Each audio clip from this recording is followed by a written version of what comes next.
So this is how we can check the iPhone activity history. Let's get into it. The first place to check it out, because there are actually three places.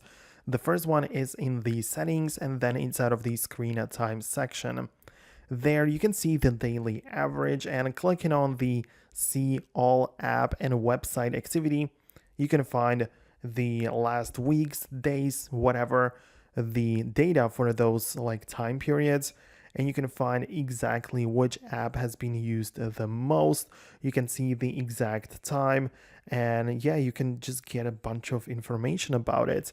You even have the pickups, and this essentially means that which was the first app you've used or the person used after unlocking the phone.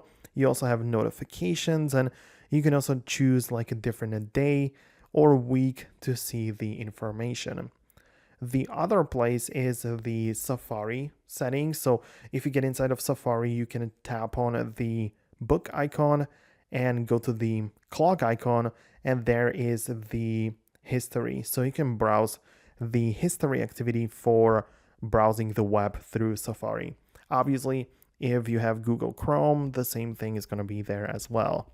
And the last option to check the iPhone activity history is inside of the privacy and security, then location services, and at the bottom we have system services.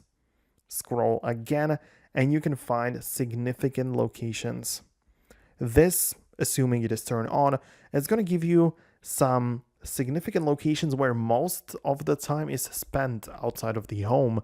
So you can find it in there. So this might be kind of useful to know. So yeah, go ahead and check this out as well. Thank you for watching, and I'm going to see you in the next tutorial.